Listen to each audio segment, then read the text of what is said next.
नियंत्रण। ठीक है, हम डीसी मोटर का स्पीड को कैसे कंट्रोल करेंगे, क्योंकि हमें पता है कि डीसी मोटर जो है, अगर बड़े बड़े मोटर की बात करें तो मशीन वगैरह जो है बड़े बड़े मशीन में प्रयोग करते हैं, इंडस्ट्री वगैरह, है ना। तो कुछ ऐसे भी मशीन होते हैं जो उसको स्पीड को कंट्रोल करना थोड़ा मुश्किल होता है। ठीक है, जैसे लोड वाला मशीन हो गया, है ना, होइस्ट मशीन, जैसे पेपर मिल हो गया या स्टील मिल हो गया, उस सब में हमारा जो है इसका प्रयोग करते हैं। क्लियर। तो इसको हम लोग जो है स्पीड को कंट्रोल करने के लिए आवश्यकता पड़ती है। जैसे सबसे पहले हमें ये पता करना होगा कि हमें इस मोटर के अंदर में क्या चेंजिंग करेंगे, है ना, क्या चेंजिंग करेंगे जो हमारा इस मोटर का गति क्या हो जाएगा, कंट्रोल हो जाएगा, गति हमारा कम हो जाएगा। तो हमें पहले समझना होगा कि मोटर के अंदर में मेन चीज होता है। ठीक है, तो सबसे पहले हम बात करते हैं सिद्धांत के बारे में, है ना। सिद्धांत जैसे कहता है कि आरोपित वोल्टेज, आने वाली वोल्टेज जो उसमें सप्लाई दे रहे हैं, आरोपित वोल्टेज बराबर होता है, जैसे ही हम वोल्टेज देंगे तो हमारा क्या पैदा होने लगता है, ईएमएफ, और ये करंट कहाँ जाता है, आर्मेचर। ठीक है, तो आरोपित voltage equal to back EMF plus armature voltage drop. Back EMF के बारे में थोड़ा समझते हैं क्या होता है। हमने पहले भी बताया था, ये भी हमारा माइकल फैराडे का ही टेस्ट है, ये जनरेटर से ही चलते आ रहा है।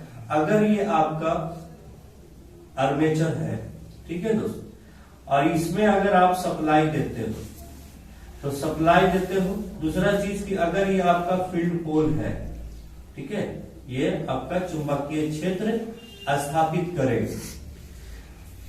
कोई भी चुंबक है, अस्थायी चुंबक, अस्थायी, जैसे ही आपका चुंबकीय क्षेत्र स्थापित करेगा तो ये घूमने की वजह से, गति करने की वजह से इसके चुंबकीय बल रेखाओं को कट करती है। हालांकि ये जनरेटर का सिद्धांत है, कट करती है, जिसके वजह से इस तार में जो कॉइल बाइंडिंग किए हैं, इसमें हमारा ईएमएफ पैदा होता है, इलेक्ट्रोमोटिव फोर्स पैदा होता है।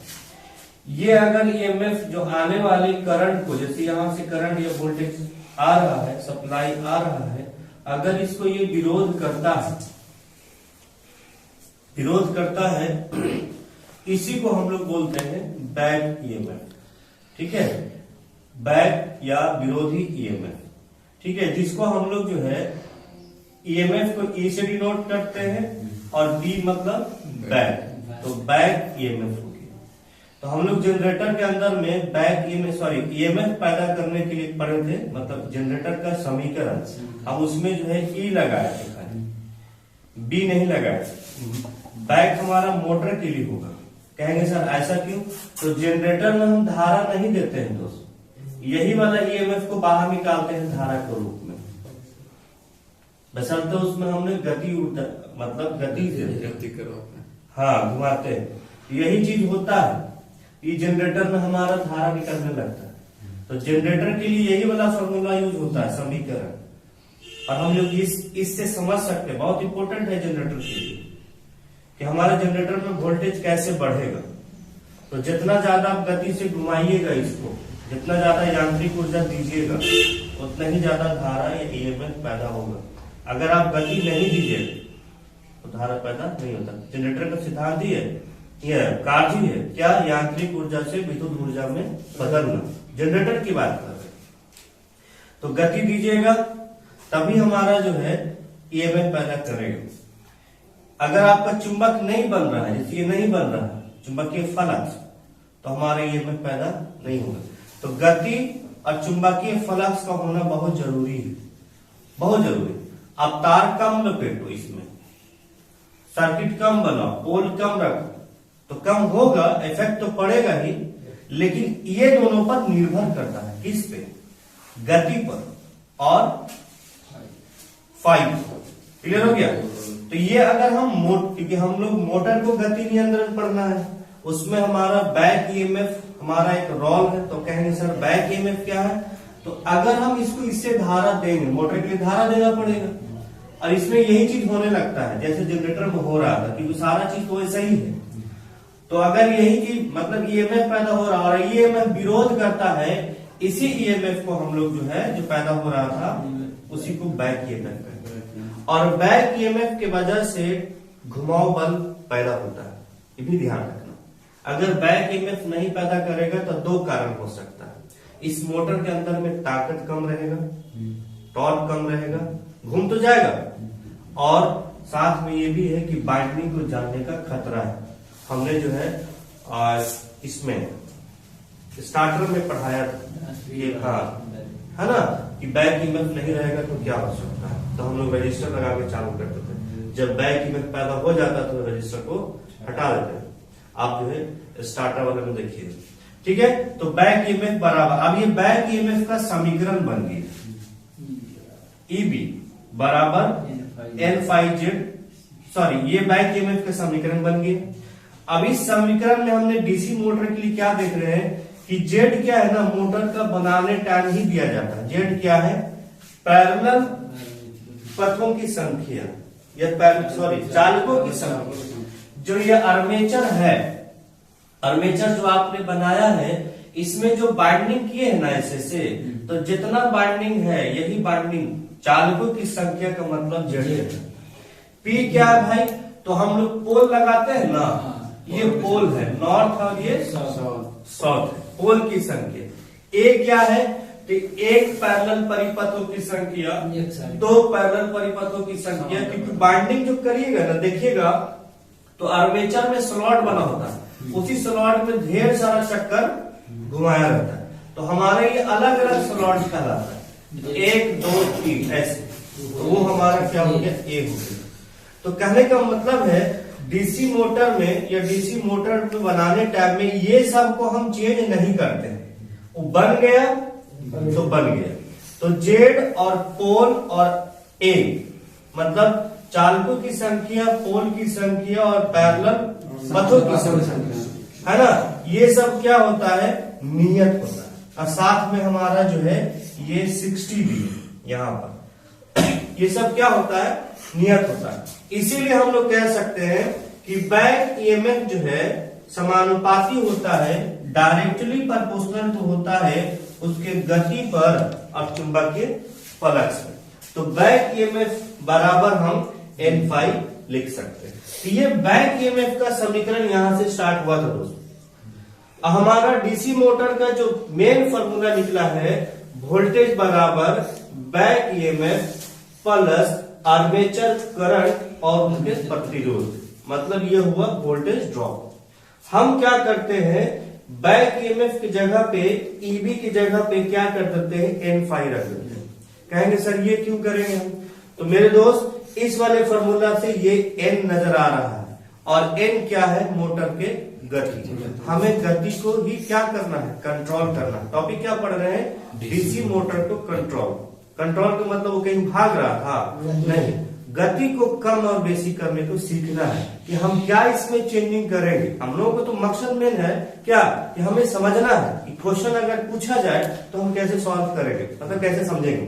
ठीक है, तो गति हमारा मिल गया। अब इस गति वाले टॉपिक को हम यहाँ पे फॉर्मूला में पुट करेंगे। तो हमारा क्या आ गया, वोल्टेज आरोपित वोल्टेज, सप्लाई वोल्टेज बराबर हमारा जो है बैक ईएमएफ है ये, और हमारा ये वोल्टेज ड्रॉप है। एन फाई को इधर कर दिया तो भी बराबर है ना, मतलब वोल्टेज आने वाला वोल्टेज मतलब सॉरी माइनस आर्मेचर में वोल्टेज ड्रॉप। अब इसमें से फाई हमने, तो हमें ये मेन फॉर्मूला मिला है, ये याद रखना बहुत ही इंपॉर्टेंट है दोस्तों, इससे बहुत ही क्लियर हो जाएगा। नॉमेरिकली पोर्शन के लिए ही हम समझा रहे हैं, चाहते तो सिर्फ ऐसे ही हम क्या करते, लिखवा के आ जाते, लेकिन नहीं, यही सब डीपली है। आप लोग का मतलब जब क्वेश्चन सॉल्व करेंगे तो यही आपका पॉइंट बढ़ाएगा, क्योंकि बेसिक तो सब पढ़ता है, रटने वाला तो सब पढ़ता है, लेकिन इस सब को समझना है। क्योंकि सवाल आपको ज्यादातर जो एग्जाम में, कंपटीशन एग्जाम में किसी से छूटेगा, यही वाला सवाल छूटेगा, रटने वाला नहीं कि आर्मेचर किस पदार्थ का होता है या उसका बॉडी किस पदार्थ का होता है, वो कौन सा सिद्धांत को उस सिद्धांत पे काम करता है, ये सब तो सब कर लेगा। आप लोग बेगा ट्यूशन वाला भी बनना कर लेगा, लेकिन आपको नया क्या चाहिए, ये चीज। ठीक है, तो हमने क्या देखा कि मोटर का गति उसके आने वाली वोल्टेज और मोटर में पैदा हुआ चुंबकीय फ्लक्स पर निर्भर कर रहा है। अगर इसको घटाएंगे या बढ़ाएंगे तो गति क्या हो जाएगा, घट जाएगा और बढ़ जाएगा। अगर इसको घटाएंगे या बढ़ाएंगे तो गति हमारा क्या होगा, घट जाएगा, बढ़ जाएगा। तो हम लोग ये सोच के चले कि हम डीसी मोटर को कंट्रोल करना है तो डीसी मोटर के अंदर में क्या चीज चेंजिंग करेंगे जो गति को घटाया या बढ़ाया जा सकता है। क्या हमने शाफ्ट को छोटा कर दिया, पॉसिबल है? हमने जो है उसको जो है ना बॉडी को मान के चलो आधा थोड़ा सा हटा दिया तो गति कंट्रोल होगा? नहीं। आप वोल्टेज सप्लाई ही कम कर दो। इंसान को अगर किसी को सताना है तो उसको जो है आमदनी को रोक दो, तो कैसे सपोर्ट है? तो यही है, मोटर को गति अगर कंट्रोल करना है तो आप सप्लाई कम कर दो, कंट्रोल होगा। अब आपके ऊपर है कितना देना है ना। उसमें आप जो चीज रोटरी स्विच लगाओ, प्रतिरोध लगाओ, क्लियर। इसी तरीके से अगर उसको और तकलीफ देना है तो इंटरनल पार्ट करो, है ना। तो इंटरनल पार्ट में क्या है, अंदर में जो पोल है ना, पोल भी हमारा क्या चीज का बनता है, अस्थायी चुंबक और अस्थायी चुंबक। अस्थायी चुंबक में भी क्या सप्लाई देंगे, तो यहाँ भी सप्लाई बंद कर दो, गति क्या हो जाएगा, कम हो जाएगा या ज्यादा हो जाएगा।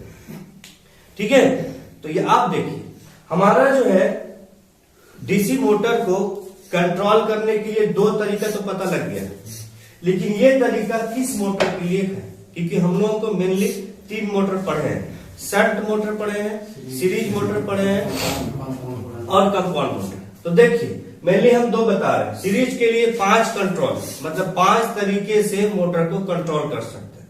तो सीरीज के लिए तो बाद में, लेकिन पहले आप जो है शंट और कंपाउंड को समझिए। ठीक है, 2 तरीका पहले बताते हैं। देखिए यहाँ पर अभी जो बताएंगे वो शंट मोटर के लिए और कंपाउंड मोटर के लिए, ध्यान से रखिए। देखिए शंट मोटर और कंपाउंड मोटर दोनों हम इस रूल से लगा सकते हैं। क्या करना है कि हमारा जो है जो आर्मेचर सप्लाई है, जैसे आप देखिए शंट मोटर तो आप सर्किट डायग्राम ऐसे ही बनाए थे, ये आर्मेचर है और ये आपका फील्ड वाइंडिंग, ऐसे बनाए थे ना। आर्मेचर से यहां से सप्लाई जा रहा है, तो ये सप्लाई आर्मेचर में गया और उसके बाद ये सप्लाई कहां गया, फील्ड वाइंडिंग। ठीक है, तो देखिए शंट मोटर और कंपाउंड मोटर दोनों का फिगर जो है ऐसा ही बनता है, हालांकि कंपाउंड में थोड़ा सा इसमें प्रतिरोध हम और लगा देते हैं। तो हम लोग फिलहाल शंट पे ही समझिए। इस मोटर को 2 तरीके से कंट्रोल किया जा सकता है। अगर आप आर्मेचर में प्रतिरोध लगा दोगे तो भी गति कम हो जाएगा, कहेंगे सर आर्मेचर में हमने सप्लाई को ही कर दिया, या इसको ना करके इसमें सप्लाई कम कर दो, मतलब प्रतिरोध लगा दो। ठीक है, तो हम लोग जो है शंट मोटर का गति कंट्रोल कर सकते हैं। तो आप कहेंगे सर क्लियर करिए। देखिए ये शंट मोटर और कंपाउंड मोटर को 2 तरीके से गति को कंट्रोल कर सकते हैं। पहला गति हम आर्मेचर के साथ, ये आर्मेचर है मतलब कि जो घूमने वाला भाग है जिसमें सप्लाई दे रहे हैं, आर्मेचर के सीरीज में एक वेरिएबल रजिस्टर यूज करेंगे। आप जब आईटीआई वगैरह में जाइएगा तो इतना बड़ा जो है प्रतिरोध लगा होता है, जिसको हम लोग बोलते हैं रियोस्टेट।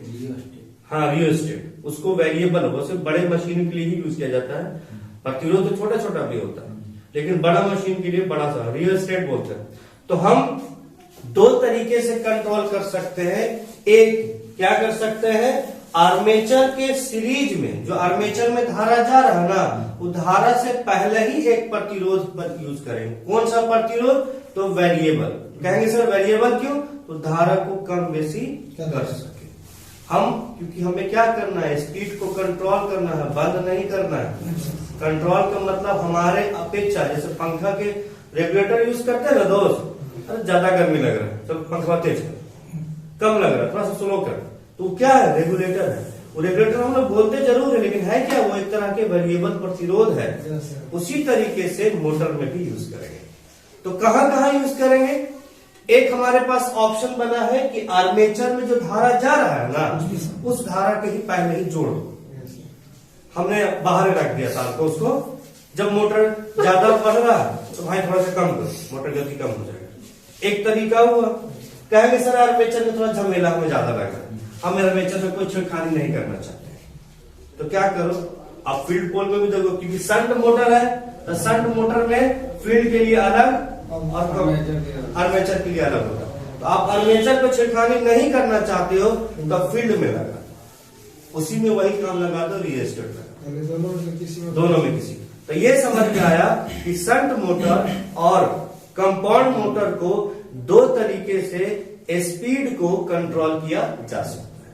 ऑप्शन रहेगा कि हम आर्मेचर के सीरीज में प्रतिरोध लगाएंगे कि शंट में लगाएंगे कि दोनों में लगाएंगे। तो क्या बोलिए? दोनों में नहीं, आर्मेचर के सीरीज में, हम आर्मेचर का नाम लिया है, हाँ सीरीज में, या फील्ड बाइंडिंग के सीरीज में कि शंट में कि दोनों में। तो अगर या बोला हमने, मतलब हो सकता है फील्ड बाइंडिंग भी यूज कर सकते।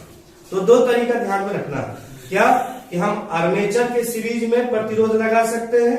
कैसा प्रतिरोध? तो वेरिएबल प्रतिरोध को क्या बोलते हैं? तो रियोस्टेट। ये भी ऑप्शन में रहेगा, क्या बोलेंगे? रियोस्टेट। उसका ना एक साइलेंट होता है, रियोस्टेट, क्लियर? रियोस्टेट। तो आर्मेचर के सीरीज में भी लगा सकते हैं या फील्ड बाइंडिंग के या फील्ड सप्लाई के भी सीरीज में लगा सकते हैं। क्लियर हो गया? चलिए इसको लिखवा देते हैं, ये सब नोट कर लिए पूरा बढ़िया से। चलिए ठीक, मोटर कंट्रोल करने का मोटर के हिसाब से हमारा जो है सीरीज के लिए अलग कंट्रोल है, जबकि शंट और कंपाउंड के लिए ये दो तरीके से हम कंट्रोल कर सकते हैं। ठीक है, speed control of DC shunt and compound motor. पहले समझिए, पहला क्या है हमारा? आर्मेचर नियंत्रण विधि, आर्मेचर कंट्रोल मेथड। देखिए मेनली अगर हम नॉर्मल सर्किट से समझें तो ये हमारा अगर फील्ड बाइंडिंग लेते हैं और ये आर्मेचर अगर लेते हैं, ठीक है, यहां से, ठीक है दोस्त, और ये हमारा सप्लाई है, डीसी सप्लाई। तो हमारा डीसी सप्लाई यहां से करंट जाएगा तो पहले क्या हो जाएगा? फील्ड में, और फील्ड से कहां जाएगा? आर्मेचर। ये हो जाता है सीरीज मोटर, सीरीज मोटर। तो अभी हम सीरीज को तो कंट्रोल कर नहीं रहे। अब हमारा रही बात शंट मोटर का, तो शंट मोटर क्या है ना? फील्ड बाइंडिंग और उसका आर्मेचर दोनों क्या चीज में होता है? पैरेलल में। तो ये हमारा जो है आर्मेचर है, यहां से सप्लाई देंगे तो ये आर्मेचर पे आएगा और ये हमारा फील्ड बाइंडिंग में है। ये आर्मेचर, ये शंट मोटर हुआ। क्लियर? अब रही बात कंपाउंड मोटर का, तो कंपाउंड मोटर में क्या होता है ना? एक फील्ड बाइंडिंग आर्मेचर के सीरीज में होता है और एक फील्ड बाइंडिंग आर्मेचर के पैरेलल में। तो एक बाइंडिंग लगा देते हैं, तो आर्मेचर के सीरीज में हुआ, आर्मेचर के पैरेलल में हुआ, ये कंपाउंड मोटर। तो हम ये दोनों मेथड से शंट मोटर और कंपाउंड मोटर का गति नियंत्रण कर सकते हैं। पहला कौन सा गति नियंत्रण है? आर्मेचर गति नियंत्रण, मतलब आर्मेचर नियंत्रण विधि है ना, आर्मेचर कंट्रोल। हम क्या करेंगे, जो हमने बताया था फॉर्मूला में, क्या बताया था? N बराबर V minus IA into RA by 5। आप क्या करो, आर्मेचर को ही सप्लाई जो दे रहे हो वो सप्लाई में ही क्या करो, कंट्रोल करो। तो हम इस फिगर में देखिए, पहले तो आर्मेचर ये फील्ड बाइंडिंग है, तो कौन सा मोटर बन गया? Shunt motor. इसके सीरीज में, मतलब आने वाले रास्ते में हम एक प्रतिरोध लगा देते हैं, वेरिएबल प्रतिरोध। और वेरिएबल प्रतिरोध बड़ा साइज में जब होता है, छोटे उसको यही नाम देते हैं, उसको हम रियोस्टेट बोलते हैं। कहेंगे सर रियोस्टेट क्या है? बड़ा सा होता है, थोड़ा सा उसके बारे में बता देते हैं। एक पाइप होता है चीनी मिट्टी का, हाँ चीनी मिट्टी का पाइप होता है, और इस पाइप पर है ना आपका जो है आपका यूरेका तार पूरा महीन से लपेटा होता है, पूरा बारीकी से, तब पूरा में क्या? यूरेका। याद रखिएगा, ये पूछा हुआ क्वेश्चन है। अब जैसे मान के चलिए इसको ऐसे सेटिंग, यहां पर एक एडजस्टर होता है और यहां से सप्लाई दे रहे हैं, ठीक है। तो कहने का मतलब यहां से सप्लाई जाएगा, अगर पूरा तार में से होते हुए जाएगा तो क्या हुआ? ये पूरा प्रतिरोध से रोक देगा। तो ये डिपेंड करेगा कि आपको इस तार को पूरा यूज करना है कि कम यूज करना है। अगर ये हम एडजस्टर को यहां रख देंगे तो हमारा डायरेक्ट यहां से यहां चला है, तो कम तार को सफर किया उन्होंने, तो कम प्रतिरोध लगा।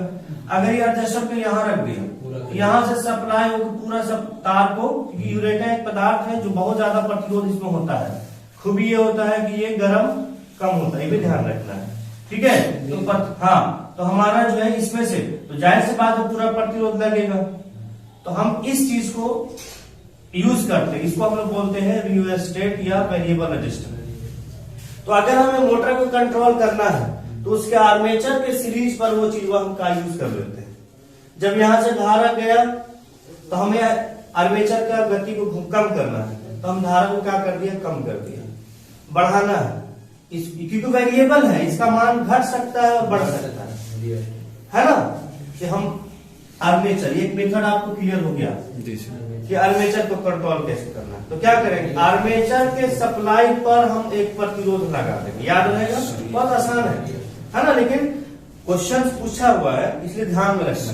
दूसरा हमारा मेथड क्या है, फील्ड कंट्रोल। मतलब कि जो आर्मेचर के फील्ड होता है ना, उसमें भी हम लोग सप्लाई देते हैं, क्या है ना भाई, तो चुंबकीय क्षेत्र बनाने के लिए। तो फील्ड हमारा ये होता है।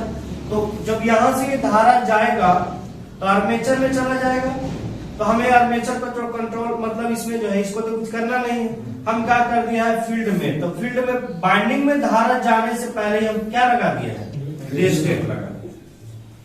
आसान है, याद रहेगा। थोड़ा सा प्रॉब्लम पता है कहां पे होगा, सीरीज मोटर में होगा, क्योंकि सीरीज मोटर में 5 मेथड और सब अलग अलग है। शंट मोटर और कंट्रोल मोटर का मतलब कि कंट्रोल करना ज्यादा आसान है और 2 तरीके से कंट्रोल कर सकते हैं। याद रखिएगा, बहुत अच्छा सवाल पूछता है इसमें से, क्लियर। और हमको नहीं लगता है कि आपको जो है दिक्कत होगा, उम्मीद है वो हो ही जाएगा, ठीक है। चलिए।